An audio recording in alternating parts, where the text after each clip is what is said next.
All right, Barry, so got to break down this game here that you and I were at. Obviously, Savion Morrison, the workhorse for Edison, but it was their defense that kind of shined out here tonight as well, right? Their defense did a tremendous job holding Claremore to just one touchdown late in the third quarter. They really took two playmakers of theirs, the wide receivers, Dylan Kedzior and Quentin Skinner, out of the game. And that was huge. The Edison had a big-time pass rush on Charlie Murdoch in the first half especially, and they contained a really good running back that Claremore has, Jace Hightower, to just 80 yards and 16 carries. So just an all-around great performance by Edison. Another game to talk about, our other marquee game, Metro Christian Holland Hall. Last year, Metro ran away early in that one. You and I were talking about that. We were at that game last year. This year was a different story. Not so much. Metro won by 3 touchdowns. Was that surprising?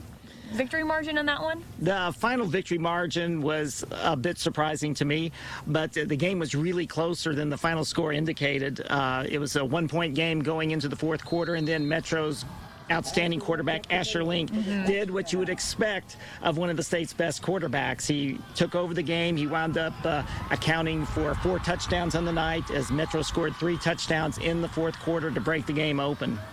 Wow. What a performance in the fourth quarter. A comeback rally there.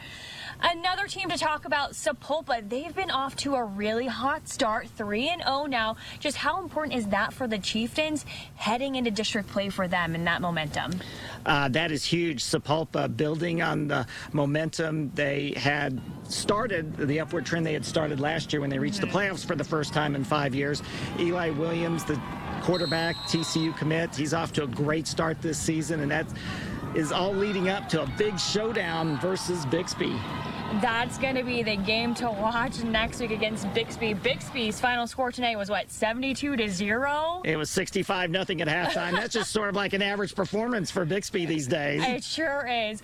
All right, well, be sure to pick up a copy of the Tulsa Roll, catch Barry's write-up in all of the OK Preps highlights from tonight in tomorrow's paper.